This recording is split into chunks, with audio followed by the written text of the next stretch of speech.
Chiro here for Umbra Games with an in-depth look at Super Neptunia RPG, played on a PlayStation 4 physical copy for the review, with a physical edition also available on Switch. So I'll admit out front, I don't have a ton of experience with the Neptunia series. I played the first one on PS3, and to be frank, it was fairly averagely mediocre, to where I think I even turned on a TV show to keep me entertained while finishing it. I hear they do get more engaging as the series progresses, and if Metacritic scores are to be believed at all, they similarly gauge that upturn. The series centers itself around a world called Gameindustri, one word, ends with an I, that sort of does a self-aware critique of the various parts of the actual real-world game industry, as the first game takes you through the console wars. Each console is represented by a goddess and gains power by the shares, which is essentially the love and loyalty from players to their console of choice. Several games later, we're here in Super Neptunia RPG, and the four main goddesses are friends, struck by amnesia in a 2D world due to an evil organization trying to stamp out 3D and VR games, citing two dimensions to be the best. So that's what we have here. You navigate a 2D open world via side-scrolling platforming. As you move the story forward, you open up new exits from existing areas to progress. There's a tiniest bit of comeback later once you have an ability, but it's very minimal. The game has a save crystal or two per area that also serve as fast travel points. While I mention that, it is weird when you go to fast travel and there are multiple crystals in an area, and they're both just called crystal in the menu, you're not really sure which is where. Now, the platforming itself can feel just a bit sticky at times. I guess it's kind of an ability spoiler, but one of your new traversal techniques is calling a pudding down from the sky and being able to do a super jump by jumping off of it.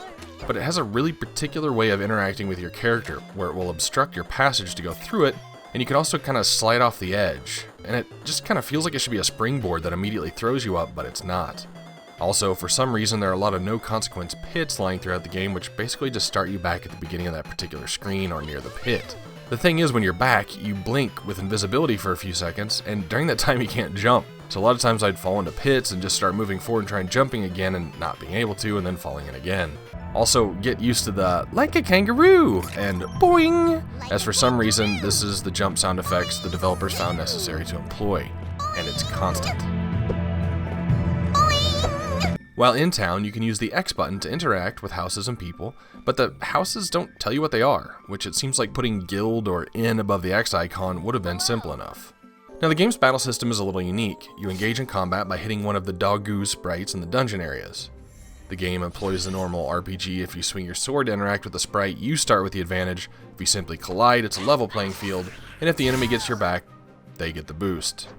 Once combat begins, you'll see your party on the right side and your enemies on the left. Each character in your party has a face button assigned to them that floats above their head. As that meter in the lower right fills up, you can use these points to issue the command preset for the character. Now, here's where the game both succeeds and fails. So you start the game proper with just Neptunia in your party. She leads what's called the strike stance. You can pick one ability for her to use in this stance. This is the only ability you get to use during that particular combat situation, and it can only be changed outside of battle. When you get a second character, they will allow you to tap R1 or L1 to shift stances to whatever that character brings to the table, magic, support, or healing. Thus, when two characters are in your party, you can go to the menu and set what you want your character to do in either stance. And sure, this makes for nice, quick button mashing encounters, but if you hit an enemy's weak point or they hit yours, it gives a boost to the action meter. So the key to more successful battle is obviously doing that as much as possible. But there are 8 or 9 elements, including physical attacks. So when you have a party of 2, for example, you can at most get 4 attacks at a time, and if you encounter an enemy that doesn't have a weakness that falls under your coverage, it makes for a long, health-recovering battle. You can attempt to flee with differing measures of success, and change your abilities before seeking out more enemies, as most only have 3 or 4 different creatures you'll face. But then there's also enemies that have no weaknesses, and again, just makes for pointlessly long drawn-out battles. You can purchase elemental ores to use during battle, but they're one shot, and with the HP most enemies have, you'll have to keep a ridiculously healthy stock. You can also hold L2 to speed up combat, but you have to carefully watch your numbers with some of the size of the hits that enemies can perform. You gain new abilities by equipping your party with various weapons and accessories. Each character has 3 slots that can be equipped at a time, and each piece of gear has an ability or two that is learned by gaining skill points earned from battle. Once it's mastered, you can use that ability without the teaching piece of gear equipped. Super Neptunia RPG features a ton of quests. You get these from meeting various townspeople requesting aid. Now, a lot of these are just gathering generic drops from enemies, or finding a specific treasure chest that will appear in the field, talking to another specific NPC, or just killing various monsters. There are also bounty hunts that eventually open up through the guild that will make a special, more powerful monster appear somewhere in the world once it's accepted. The kind of odd thing is if you want to see your reward for a quest, you actually have to go into the quest submenu. It doesn't tell you what you've received upon quest completion time. And there was one quest that didn't even seem to populate in the quest log that I received from a major NPC, so I couldn't even see what reward I was going to get. And she said, "Here, enjoy this," upon turn-in. I have no idea what I got. One other issue I had was a quest to kill a specific enemy in a region that I had no reason to go back to for a while, and when I finally did go back, all of the monsters had upgraded into a different, more powerful set, so I couldn't even complete the quest. You will always have a main quest active throughout the game, and usually this is a broad message of traveling to somewhere, relying on you to do some exploring. For example, a lot of the overworld dungeon maps have multiple exits that will be blocked by an NPC, giving you some reason why you shouldn't go that way. Then your quest will be go to area Y, and without any sense of direction on left versus right, being east versus west, and with no exits being labeled on the map with the name of the area, you'll find yourself revisiting some of those in hopes of finding that question mark area that's no longer blocked to progress. Furthermore, once you have a lot of areas open, it may want you to return somewhere to trigger a cutscene or a specific battle, and often this requires you to find the specific step trigger point instead of just being at your destination. So, return to Resistance headquarters, for example. I took the fast travel crystal there and walked into the base and had no cutscene. But I walked out and left towards the forest, there was a trigger point on the way between the two that I found in order to proceed. Now, of course, art styles are always subjective. I'm a pretty big fan of the environmental art here and its hand-painted look. The character designs are fun and cute, as well as the enemies.